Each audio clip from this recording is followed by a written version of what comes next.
Hello everyone, welcome back to my channel. চলে আসলাম তোমাদের কাছে। আজকে এমন একটা ঘটনা আসে, তোমাদের কি বলবো, এরম ঘটনা আমার কাছে আগে আসেনি। ঘটনাটা তোমরা শুনবে, বাস্তব একটা ঘটনা।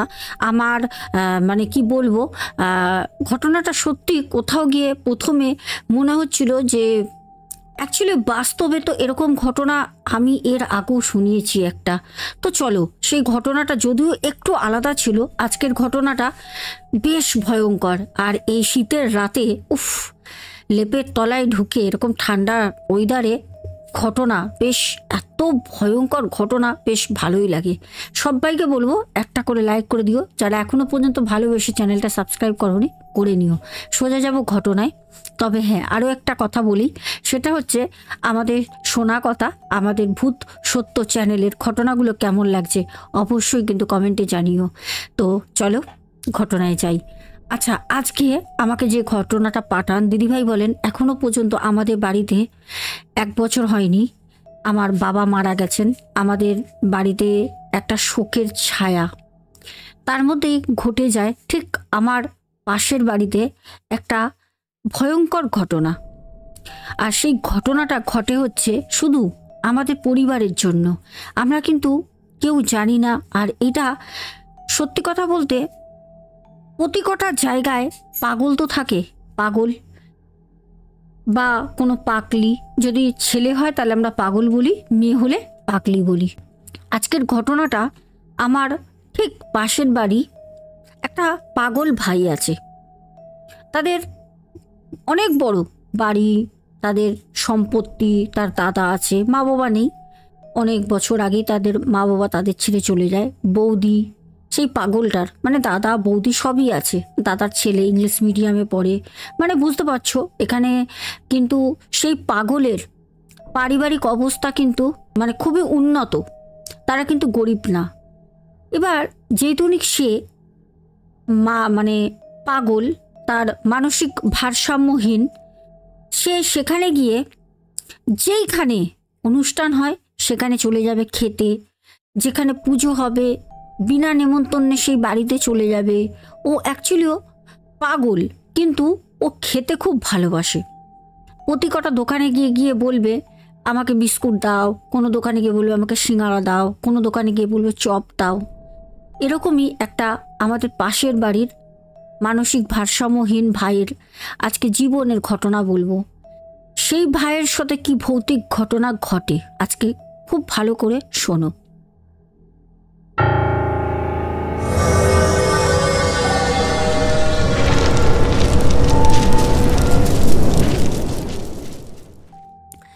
আমাকে যে দিদিভাই ঘটনাটা পাঠান, দিদিভাইয়ের নাম হচ্ছে অম্বিকা দাস। দিদিভাই বলেন, আমার বাবা মারা যান, 3 মাস হচ্ছে এখন পর্যন্ত। ঘটনাটা তোমায় পাঠাচ্ছি, 3 মাস হচ্ছে আমার বাবা মারা যান। 3 মাস আগে আমরা সবাই জানি হিন্দু শাস্ত্র মতে যখন বাবা মা বা আত্মীয় পরিজন যে কেউ মারা যাক, আমরা জানি গঙ্গার পাড়ে অথবা পুকুর পাড়ে বাবা মায়ের নাম করে 13 দিনে কাজকর্ম কামান সব হলে বাবাকে মাকে খাবার দিতে যেতে হয়। সেটা হচ্ছে সন্ধ্যাবেলা, আমরা জানি। তো সেরকমই আমার বাবা যখন মারা যায়, আমার দাদা, বড় দাদা আমার বাবাকে খাবার দিতে যায়। সাথে আমরা মেয়েরা বাড়ির সবাই যাই। আমার মা মারা গেছেন 7 বছর হয়েছে, বাবা ছিলেন, বাবাও মারা যান 3 মাস হচ্ছে। সবাই যাই সাথে। বাবাকে শেষবারের মতো পুকুর পাড়ে খেতে দেবো। বাবা যে খাবার ভালোবাসতেন, সব রকম খাবার হয়, বুঝতেই পারছো হিন্দু শাস্ত্র মতে আমরা জানি বাবার পছন্দসই খাবার সেদিন রান্না করে বাবাকে দিতে হয়। সন্ধেবেলা যখন দিতে যাই তখন আমার বাবা যা পছন্দ করতেন বাবার জন্য থালা, বড় থালা, বাটি, গ্লাসে মাটির সব গুছিয়ে নিয়ে যাওয়া হয়। আমরা নিয়ে যাই, সুন্দর করে ফুল দিয়ে সাজিয়ে পুকুর ঘাটে, শান বাঁধানো পুকুর ঘাটে বাবাকে সুন্দর করে একটা জায়গায় আসন পেতে খাবারগুলো পরিপাটি করে গুছিয়ে সামনে একটা প্রদীপ ধরিয়ে আমরা চলে আসি। যখন সেই খাবারটা দিয়ে আসা হয় ওই সময় কিন্তু পেছন ঘুরে আর দেখতে নেই। তো এটা আমাদের ব্রাহ্মণ যিনি ছিলেন, বাবার যিনি কাজ করেছেন শ্রাদ্ধ শান্তি, উনি বলে দিয়েছিলেন, আমরা এটা জানি, কেন মায়ের বেলাও কাজ হয়েছে। তো সেরকমভাবেই আমাদের পরিবার থেকে অনেকেই যায়, সাথে আমরাও যাই। মা মানে মায়ের কাজের সময় যেহেতু এই জিনিসটা আমরা করেছিলাম, জানতাম বাবার কাজের সব কিছু পুকুর ঘাটে দিয়ে আমরা আর কেউ পেছনে তাকাইনি। ছোট যারা ছিল সবাইকে ধরে বললাম চল চল। আমার যে মামা ছিল, বড় মামা, আমার বড় দাদাকে ধরেছিলেন, একা ছাড়তে নেই। বড় দাদাই খাবারটা পুকুর ঘাটে দিয়েছেন বাবার উদ্দেশ্যে। আমরা ওখান থেকে দিয়ে ফিরে আসি। যে যার মতো ঘরে একটা নিস্তব্ধতা, শোক পালন, এটা স্বাভাবিক হবেই। বাবা চলে গেলেন, মাও 7 বছর আগে চলে গেছেন। আমরা কথাবার্তা বলছি সবাই বাড়িতে, তখন আমাদের পরিবারের প্রতি কটা মানুষ সবাই রয়েছেন। বাড়ির মধ্যে বাচ্চারা ছুটোছুটি করছে। বাচ্চাদের তো আর ওসব শোক আনন্দ ওরা বোঝে না, ওদের খেয়াল খুশি মতো ওরা থাকে। হঠাৎ করে পাশের বাড়ির যে মানসিক ভারসাম্যহীন ভাইটি, আমি এখানে পাগল পাগল করে নাই বললাম, কারণ ব্যক্তিগতভাবে পাগল পাগলি এই কথাগুলো আমার ভালো লাগে না। আমি মানসিক ভারসাম্যহীন বলেই তোমাদের সাথে সেটা বলছি। তো সেই ভাইটা হঠাৎ রাত্রেবেলা আমরা সবাই শুয়ে পড়ি, 12:30 1টার সময় খুব চিৎকার করছে, আর একটা কথা বলছে, যে কথাটা আমার বাবা বলতো। সেই কথাটা ওই পাশের বাড়ির ভাইটা উন্মাদের মতো চিৎকার করে করে রাত্রেবেলা বলছে। তখন আমার দাদা কথাটা শুনতে পেয়ে আমাকে বলল, আচ্ছা দিদি, তুই পাশের ওর কথা শুনছিস, সেই মানসিক ভারসাম্যহীন ওই ভাইটা কি বলছে? আমি তখন বললাম, না, ও তো চিৎকার চেঁচামেচি করছে, এরকম তো করে না। হ্যাঁ, ও মানসিক ভারসাম্যহীন ঠিকই, ও কিন্তু কাউকে ধরে টানাটানি বা মানে ভয় দেখানো যেরকম অনেকেই করে, ওরকম কিছু করে না। ও শুধু দোকানে দোকানে গিয়ে বলবে আমাকে চা দাও, দোকানে গিয়ে বলবে আমাকে সিঙ্গারা খাওয়াও, বিস্কুট খাওয়াও, বা কোনো অনুষ্ঠান বাড়ি চলে যাবে বিনা নেমন্তন্ন, কেউ চিনুক না চিনুক, নেমন্তন্ন বাড়ি গিয়ে দাঁড়িয়ে থাকবে। হ্যাঁ, সবাই বলবে এই তুই কে, কোথা থেকে এসছিস, আমি খাবো। ও হচ্ছে এরকম, ওর মানসিক ভারসাম্যহীন, মাথা খারাপ, এরকম। এইবার সবথেকে বড় প্রশ্ন হলো, ও তো এরকম উন্মাদের মতো চিৎকার করে না, কোনোদিন তো করে না, পাশাপাশি বাড়ি, আমরা তো জানি। তখন দিদিভাই তার ভাইকে বলে, আর সত্যি কথা বলতে পাশাপাশি সেই ভাইটার বাড়ি, সেই ভাইটা ছোট থেকেই ওর মাথাটা একটু গণ্ডগোল। যাই হোক, প্রসঙ্গটা এখানে শেষ হলো।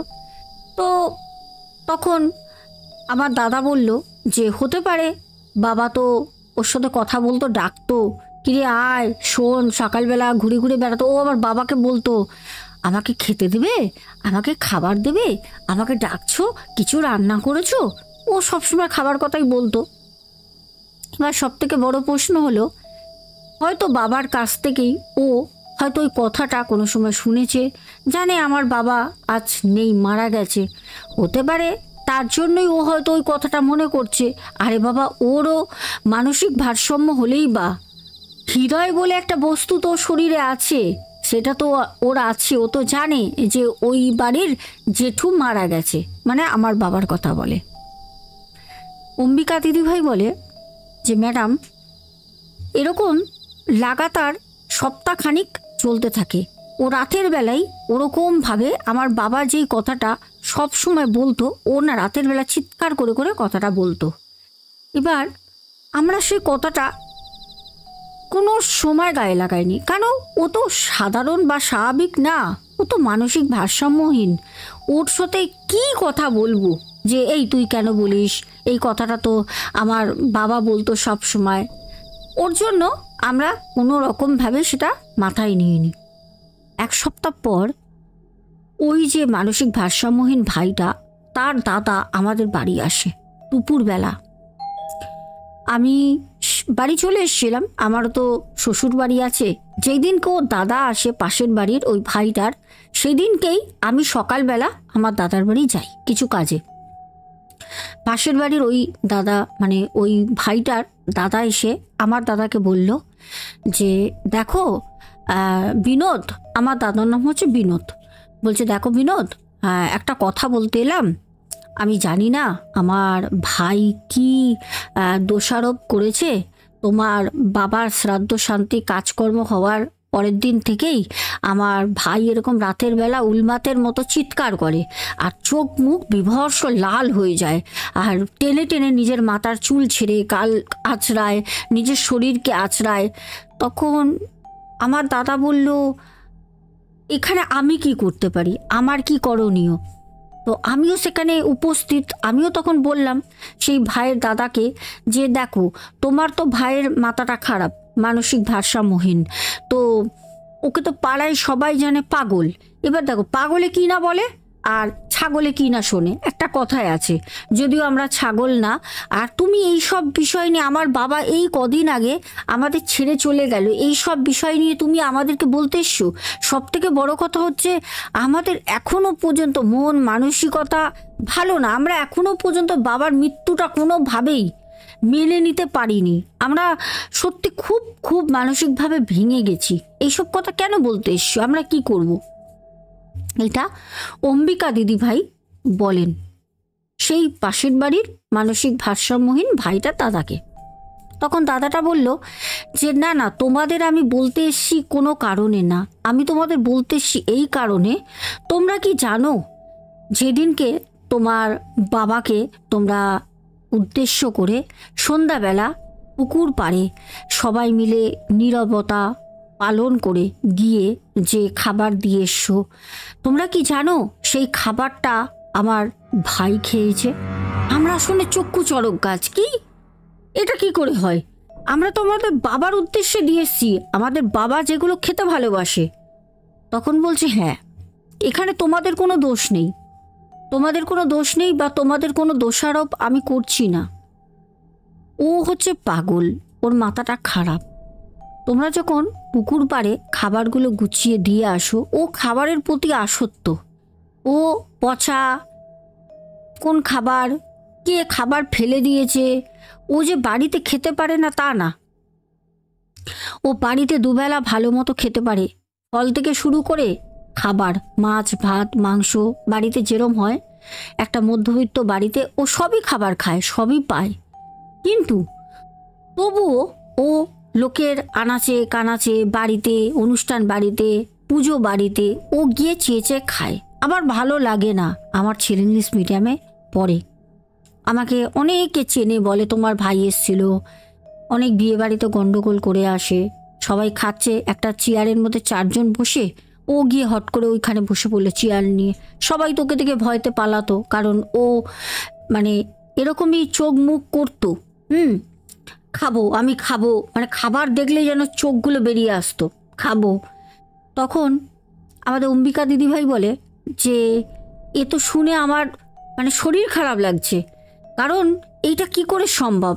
আমি, আমার দাদা দুজনে মিলে, আমাদের পরিবারের সবাই মিলে আমরা, আমার বাবা যা যা খেতে ভালোবাসে, চিংড়ি মাছের মালাইকারি, ইলিশ মাছ সর্ষে দিয়ে ঝোল, আমার বাবা দই কাতলা, পাঁঠার মাংস, আমার বাবা পনিরের তরকারি যা ভালোবাসতো, এঁচোড়, মোচার ঘন্ট, সব বাবার জন্য পিঠে থেকে পুলি থেকে সব তৈরি করে দিয়ে আসি, সেইটা বাবার উদ্দেশ্য করে।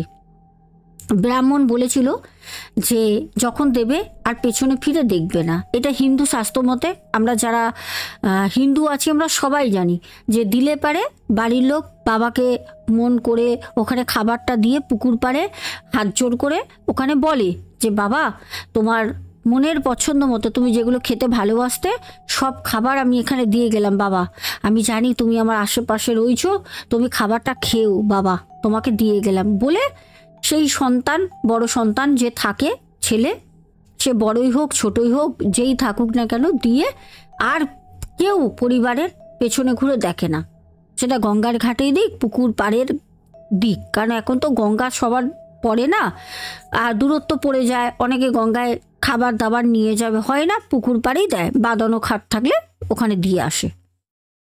সেখানে সেই পাশের বাড়ির মানসিক ভারসাম্যহীন সেই ভাইটা গিয়ে খাবারগুলো খুব ভালো করে প্রাণ ভরে খাবারগুলো খায়। প্রাণ ভরে খাবারগুলো খাবার পর, যেটা অম্বিকা দিদিভাই বলে আমরা তো জানতামই না, যে ও খাবারগুলো খেয়েছে বলেই ও আমার বাবা যা বলতো সেই কথাটা যেদিনকে আমরা খাবার দিয়ে আসি সেদিন রাত থেকেই আমরা শুনছি, পাশাপাশি বাড়ি, ও চিৎকার বেড়ে বেড়ে ওই এক কথা বলছে। যখন ওর দাদা বলে তখন আমরা জিনিসটা একে একে দুই করছি। তাহলে কি সন্দেহটা, আমরা সবাই সবার দিকে তাকিয়ে দেখছি। পাশের বাড়ি সেই ভাইয়ের দাদা, আমার দাদা, আমি। তখন আমরা কেউ বুঝতে বাকি রইলাম না যে আমার বাবার আত্মা ওর শরীরে প্রবেশ করে গেছে সেদিন সন্ধ্যাবেলা, যেদিন বাবাকে খাবারগুলো দিয়ে এসেছিলাম। আমার বাবা সেদিন উপস্থিত ওখানে ছিল, বাবা ছিল, কিন্তু ও যেইভাবে খাবারগুলো খেয়েছে বাবা ওর শরীরে প্রবেশ করে গেছে। সেই কারণে আমার বাবা যা বলতো সব সময় ও সেই কথাটা বলে। এবার ঘটনাটা ঘটলো, আমরা কি করব? আমাদের কি করণীয়? আমাদের তো কিছু করণীয় নেই। আমরা কি করতে পারি? আমরা তো ভালো মনে যেটা আমাদের হিন্দু শাস্ত্র মতো আমরা সেটা করে এসছি। সেখানে ওর মানসিক ভারসাম্যহীন ও গিয়ে ওটা খাবারটা খেয়েছে। এবার তার দাদা বলছে যে যতই হোক খাবারটা তো তোমাদের বাবারই কাজের খেয়েছে, তোমাদেরও কিছু দায় দায়িত্ব থাকে, তোমরা আমাদেরকে একটু সাহায্য করো, কোনো জায়গায় নিয়ে গিয়ে ভাইটাকে আমার সারিয়ে তোলো। তা আমরা বললাম ওকে কী সারাবো, তবে মানসিকতা বোধ তো সবারই থাকে, যতটা পারবো আমরা ওর জন্য করব। এবার ঘটনাটা ঘটলো পরের দিন সকালবেলা। আমাকে দাদা বলল যে দিদি তুই একটুখানি বাড়িতে আয় তো। আমি বাড়ি চলে গেছিলাম সন্ধ্যের সময়। ওসব শুনে আমি আসলাম।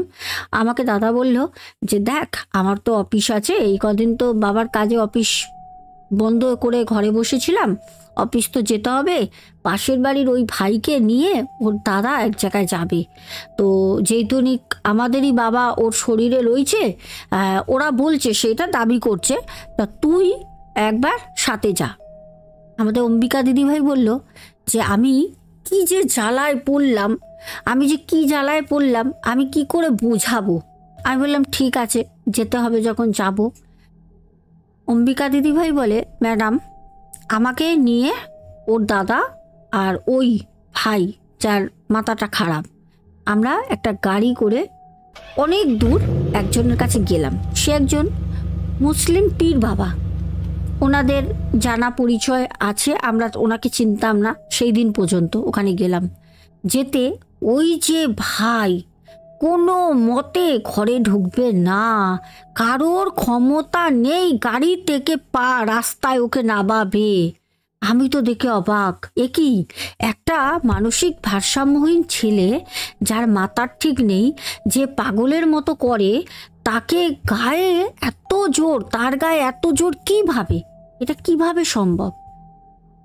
সে এরকমভাবে গাড়ির পেছনের সিটে বসে আছে, মনে হচ্ছে যেন সে একটা রাজা। কারণ আমার বাবা যিনি ছিলেন, আমাদের দিদিভাই বলেন, আমার বাবা একদম রাজার মতো ছিলেন।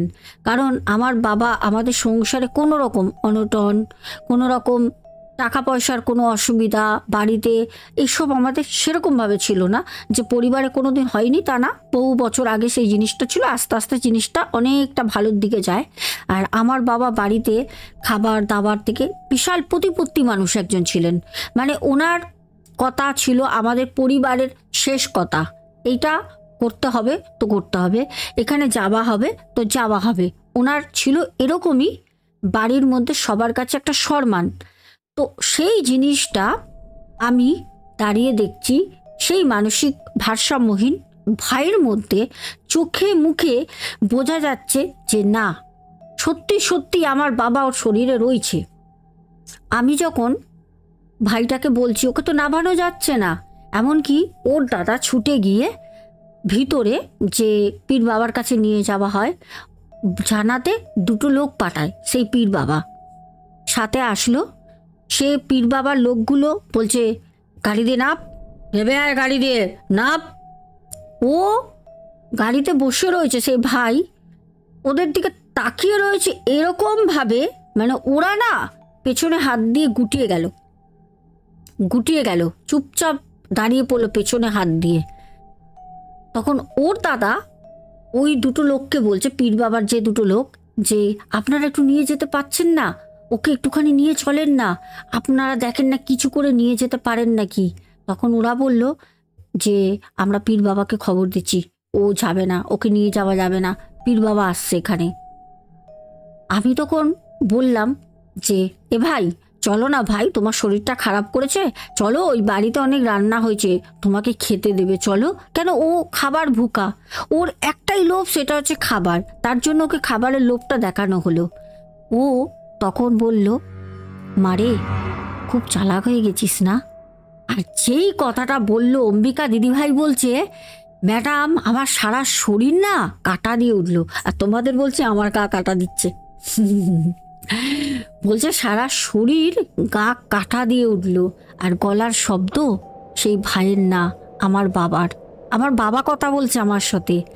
আমি সাথে সাথে বললাম, বাবা তুমি, বাবা তুমি এই ভাইয়ের শরীরে কেন গেছো বাবা?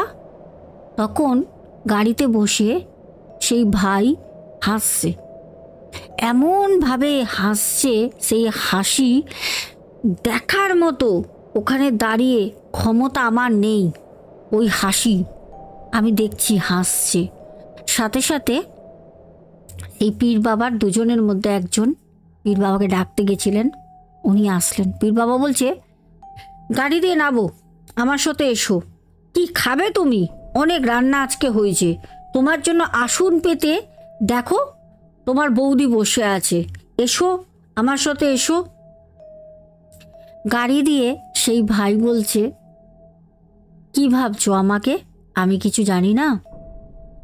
আগে এখানেই দফা রফা করো। আমার খাবার দেওয়া আমার বড় ছেলে, আমার মেয়ে যে খাবার পুকুর ঘাটে আমার জন্য দিয়ে গেছিল, সেই খাবার এ কেন খেয়েছে? আমি এর শরীর দিয়ে যাব না। গাড়িতে বসেই বলছে সে ভাই। অ্যাকচুয়ালি ভাই তো বলছে না, বলছে তো আমার বাবা। আমার বাবা এরকম দাপটে ছিল যখন উনি জীবিত ছিলেন। তখন সেই যে পীর বাবা তখন বলছে যে এ তো মহা মুশকিলে পড়লাম, এই আত্মা তো সহজে যাবে না, এ তো খুব কঠিন আত্মা, একে তাড়াবো কী করে আমি? একে তো আলাদা করা যাবে না। তখন সেই ভারসাম্যহীন যে ভাই, তার দাদা তখন পীর বাবাকে হাত জোর করে বলছে যে যেরম করে হোক দাদা, আপনি ওদের বাবা শরীরে প্রবেশ করেছে, আপনি যেরম করে হোক ওকে মানে ওনাকে বের করেন। তখন মানে এরমভাবে কথাটা বলছে সেই ভারসাম্যহীন যে ভাইটার মধ্যে আমার বাবা প্রবেশ করেছে, মানে এরম করে বলছে। আমাদের খুব খারাপ লাগছে যে আমার বাবা ওর শরীরে ঢুকেছে, ওকে বের করে দিন। মানে একটা মানুষকে রেসপেক্ট না করে কথা বলা, যেটা আমি মেয়ে হয়ে আমার ভালো লাগছে না শুনতে। তখন আমি বললাম যে পীর বাবা, আপনি একটা কাজ করুন, আপনি যেরম করে হোক আমার বাবার আত্মাকে ওই পাগলের মধ্যে থেকে বার করে দিন। কারণ আমার মাথাটা ওখানে গরম হয়ে যায় ওনার দাদার কথা শুনে, যার জন্য আমি ওনার দাদাকে সম্মান না দিয়েই এই কথাটা বললাম যে ওনার ভাইকে যদি আমি পাগল বলি ওনার দাদার সামনে, ওনার দাদার কতটা লাগে সম্মানে। কারণ যেরকম বলছে ওর বাবাকে বের করে দিন, আমার ভাইয়ের মধ্যে ওর বাবা ঢুকে গেছে। আরে ভাই, আমরা তো খাবারটা দিয়ে এসছি পুকুর পাড়ে, আমরা তো খাবারটা বাবার উদ্দেশ্য করে দিয়ে এসছি। সেখানে তোমার ভাইয়ের মানে মানসিক ভারসাম্যহীন, মাথা খারাপ, তোমার ভাই যদি খাবারটা খেয়ে যায়, এখানে আমার কি দোষ? আমাদের কি দোষ পরিবারের? সেখানে যদি আমার বাবার আত্মা রাগে যদি ওর শরীরে প্রবেশ করে যায়, আমরা কি করব? পীর বাবা তখন ওই যে ভাইটা যার মধ্যে আমার বাবা প্রবেশ করে বসে আছেন, তখন পীর বাবা একটাই কথা বলল দাদাকে যে একটু চিন্তা করে দেখুন তো জিনিসটা, আপনার ভাই পাগল, আপনার ভাইয়ের মাথাটা খারাপ, আপনারা কেন ওকে ছেড়ে রাখেন এরকম? কেন? আজকে ভাবেন তো, এনাদের বাবার উদ্দেশ্য করে যে খাবারটা ওনারা পুকুর ঘাটে দিয়ে গেছে। আমি তো মুসলমান, তবুও আমি হিন্দুদের সম্মান করি, তবুও আমি হিন্দুদেরকে মানি। হিন্দুদের রীতি রিবাজ যেটা হয় শাস্ত্র মতে, আমি হিন্দু ধর্মও পড়ি, শাস্ত্র পড়ি, সেটা তো মানতে হয়। সবার স্বাস্থ্যই যেটা থাকে মুসলিম ধর্মের, হিন্দু ধর্মের, বৌদ্ধ ধর্মের, জিন ধর্মের, সবারই কিন্তু একটা সংস্কার আছে, সবার কিন্তু একটা নিয়ম আছে, সবার নিয়ম মেনে সব কিছু করতে হয়। সেই নিয়মের মধ্যে তুমি যদি ঢুকে যাও, তুমি পাগলই হও, তুমি ভালোই হও। আত্মা কারোর তো আপন হয় না। যেই আত্মাটা ওনাদের বাবা ছিল, ছেলে আছে, মেয়ে আছে, সেই বাবার সেই আত্মা মৃত্যুর পর কখনোই কিন্তু তার সন্তানের জন্য আত্মা কাঁদে না। কারণ আত্মা তখন একটা জিনিসই ভাবে যে আমাকে তারা কতক্ষণে বাড়ি থেকে ফুলের মালা ধূপকাঠি ধরিয়ে খাট এনে নিয়ে গিয়ে তাড়াতাড়ি শ্মশানে আমাকে সৎ কাজ করে আমার চলে আসলো। তারা আমাকে আর রাখতে চাইলো না। তারা বলল পচে যাবে, দেহটা নষ্ট হয়ে যাবে, তাড়াতাড়ি করো, যাও সৎ কাজটা করে এসো। এতক্ষণ হিন্দু শাস্ত্রে বাড়িতে মৃতদেহ রাখে না। এইগুলো মৃত বাড়িতে আলোচনা হয়,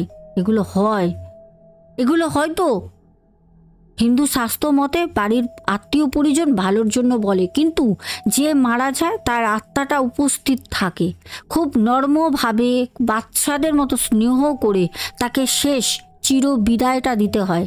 সে সব কিছু দেখে, শোনে, কে কিরমভাবে কথা বলছে, কে কতটা মনে করছে, কে কতটা কাঁদছে। মৃতদেহকে যখন নিয়ে চলে যাওয়া হয়, অনেক সময় সেই বাড়িতে একজন দুজন থেকে যায়, বাড়ি শূন্য করে যায় না, বাড়িতে লোক থাকে।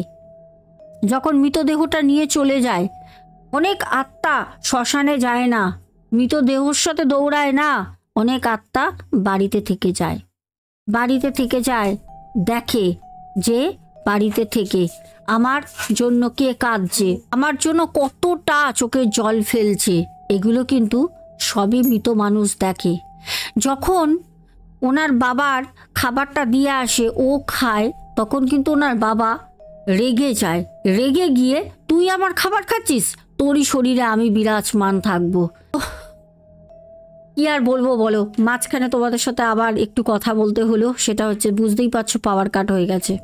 তো ঘটনাটা তাড়াতাড়ি কন্টিনিউ করি, কারণ আলো যেখান থেকে নিচ্ছি আইফোনে সেখানেও কিন্তু চার্জ নেই। আচ্ছা, এবার ঘটনাটা হয়, আমাদের অম্বিকা দিদিভাই বলেন যে ম্যাডাম, কোনো মতে আমার বাবাকে আত্মা, মানে আমার বাবার আত্মা ওই মানসিক ভারসাম্যহীন ভাইয়ের শরীর থেকে বের করা কোনো মতে যাচ্ছিল না। সেই পীর বাবা ওনার ওপরে যিনি আছেন, দুজন মল্লী সাহেব, ওনাদেরকে ডাক করে পাঠান। ওনারা আসেন, এসে ওনাদের যত জোর, যতটা ওনাদের মানে এই তান্ত্রিক, ওনারা যে জ্যোতিষ, মানে ওনাদের যে জাদু টোনা, ওনারা যা জানেন, ওনাদের যে বিদ্যা, ওনাদের তন্ত্রবিদ্যার মাধ্যমে তিনজন, সেই পীর বাবা আর সেই পীর বাবা দুজনকে ডাকায়।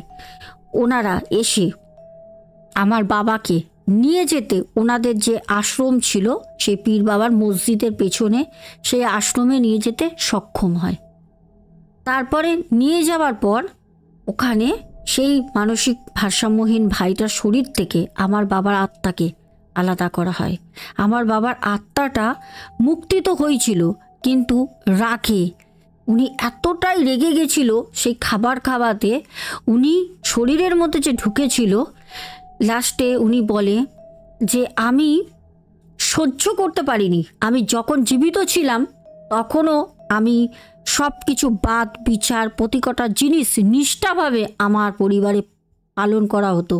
আজকে আমার খাবার, ও পাগল, ও আমার খাবার কেন খেলো, সেই রাগে শরীরে যে ঢুকেছিল। তারপর ওনাকে অনেক করে বোঝানো হয়, আমার বাবা একজন ভালো মানুষ ছিলেন, আমার বাবা কথাটা বোঝেন। লাস্টে আমার বাবা ছেড়ে দেন, সেই ভাইটার শরীর ছেড়ে দিয়ে আমার বাবা মুক্তি লাভ করে।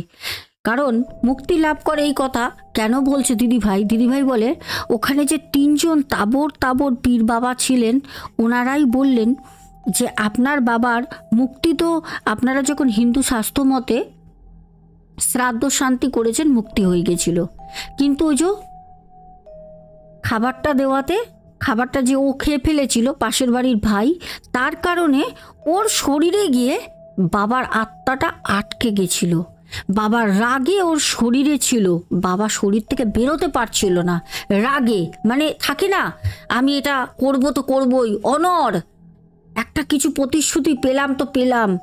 সে কিন্তু জানে যে আমি এখানে এরকমভাবে অনর হয়ে থাকলে হবে না, আমার কিন্তু জায়গা অন্য, কিন্তু ওই যে রাগ, আগেকারের মানুষ রাগ বেশি। যাই হোক, তারপর আমাদের অম্বিকা দিদিভাই বলে আমার বাবার আত্মা মুক্তি পায়। ম্যাডাম, এই যে ঘটনাটা আপনাকে বললাম, এই ঘটনাটা আমি, আমার দাদা, আমার পাশের বাড়ির সেই দাদা, মানসিক ভারসাম্যহীন সেই ভাই, আমরা সবাই পাড়ার লোক সবাই আমরা এটা জানি। তারপর কিন্তু আমার বাবা কোনো দিন না আমাকে, না আমার দাদাকে, না আমার দাদার ছেলে আছে মেয়ে আছে, না আমাদের কোনো দিন কিন্তু বাবা দেখা দেয়নি, কোনো দিন না। তো প্রিয় দর্শক বন্ধুরা, তোমাদের কেমন লাগলো? হঠাৎ করে পাওয়ার কাট হয়ে গেল। আমি যত তাড়াতাড়ি পারবো আজকে, যদি আজকে তো নামগুলো বলতেও পারবো না, দেখি একবার ট্রাই করি তোমাদের জন্য।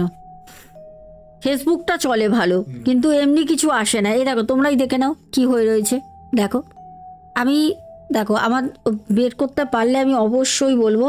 আচ্ছা, খুব দুর্ভাগ্যবশত না, সৌভাগ্যবশত বলবো, এই আমার থাম্বনেলটা দেখতে পাচ্ছ বেরিয়েছে। যদি আমি পড়তে পারি তাহলে তো আসুক। আজকে খুব মানে মুশকিলের মধ্যে পড়ে গেছি, কারণ এদিকে চার্জও নেই, আইফোন নেই। আচ্ছা চলো, আমি কমেন্ট কারোর পড়ছি না, শুধু নামগুলো বলছি, ঠিক আছে? আচ্ছা, প্রথমেই বলবো বিন্দাস চ্যানেল থেকে বৃষ্টি আমাদের কমেন্ট করে। আচ্ছা, তারপর হচ্ছে পিয়ালি ভারদ্বাজ, তারপর অরূপ ভট্টাচার্যা, তারপরে সন্তুর দুনিয়া, তারপর ঝুমা রয়। অনেক লাভ পাঠিয়েছো তোমরা, অনেকে ভরে ভরে আমাকে ভালোবাসা পাঠিয়েছো, তোমাদের সবাইকে অনেক ভালোবাসা, কিন্তু আমি তাড়াতাড়ি কমেন্টগুলো পড়বো। আচ্ছা, দাস পরিবার থেকে সোমা, নেহা মাইতি, মন্টু দাদাভাই, তারপর উমা ঘোষ, সবাই লাভ পাঠিয়েছো। তারপরে পূজা ইয়াদব, তারপর সুজাতা দাস, দেখেছো কত লাভ। দেখো আজকে দেখাতে পারছি না, কারণ খুব শীঘ্র শেষ করতে হবে, চার্জের অবস্থা ভালো না ফোনের। আচ্ছা, মৌ ঘোষ, তারপর হচ্ছে Panther Gaming YT, Pinky Saha, তারপর হচ্ছে আমাদের পিয়ালি ভারদ্বাজ, তাড়াতাড়ি করছি মুখে আটকে যাচ্ছে, সোনার সুবীর, তারপরে হচ্ছে ঈশানী বিশ্বাস, তারপরে হচ্ছে শ্বেতা বিশ্বাস, তারপরে হচ্ছে রাজীব জাসওয়াল, তারপর কমেন্ট করেছো গৌরী বসাক, তারপর কমেন্ট করেছো মাহি রয়, তারপরে সুমনা ভট্টাচার্যা, তারপর কমেন্ট করেছো সুপর্ণা দি, তারপর কমেন্ট করেছো মঞ্জুষা নন্দী, তারপরে সুদীপ্ত ব্যানার্জি, তারপর কমেন্ট করেছো সুপর্ণা দি, তারপর কমেন্ট করেছো রিনা সিনা। অনেক অনেক অনেক তোমরা বড় বড় কমেন্ট করেছো, লাভ হার্ট দিয়েছো, কিন্তু দুর্ভাগ্যবশত পড়ার খুব ইচ্ছে ছিল কিন্তু পড়তে পারছি না। স্বাস্তিক ব্যানার্জি, তারপরে সুতপা দাস, তারপরে হচ্ছে রেশমি ভট্টাচার্যা কমেন্ট করেছো, এক কথায় দারুণ ঘটনাটা, সবই তোমাদের জন্য, তোমরাই তো পাঠাও। তারপর মিতালি ভট্টাচার্যি, মিতালি ভট্টাচার্যি, তারপরে হচ্ছে দেবাশিস ভট্টাচার্যি, তারপরে বাপলি ব্যানার্জি, তারপর কমেন্ট করেছো আবারও সুবীর সোনার, তারপর কমেন্ট করেছো সোনার সুবীর, তারপর কমেন্ট করেছো আব্দুল হক ভাই, তারপর মৌমিতা দাস, শিল্পী দি, বর্ষা সরকার, তারপর কমেন্ট করেছো প্রিয়াঙ্কা লাইফস্টাইল ব্লগ। প্রিয়াঙ্কার সাথে কালকে রাতে আমার একটু ইনস্টাতে কথা হচ্ছিল, প্রিয়াঙ্কা রান্না খাওয়াবে বলেছে, প্রিয়াঙ্কার বাড়ি একদিন যাব, তোমরা দেখতেই পারবে যদি সময় করে উঠতে পারি।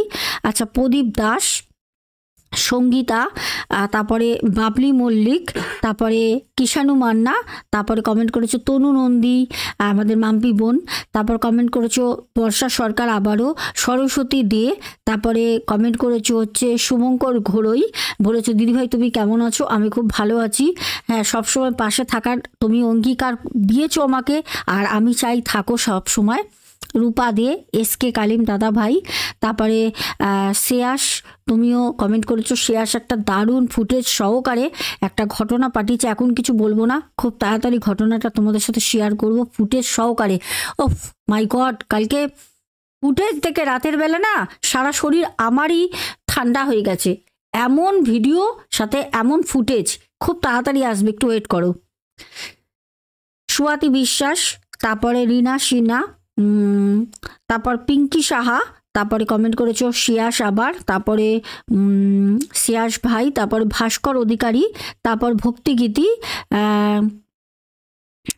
তারপরে কমেন্ট করেছো তনু নন্দী, তারপর কমেন্ট করেছো বনানী কর্মকার দিভাই, স্বপ্না হালদার, তারপরে শ্বেতা বিশ্বাস, তারপরে সৌমিক সরকার, তারপরে কমেন্ট করেছো হচ্ছে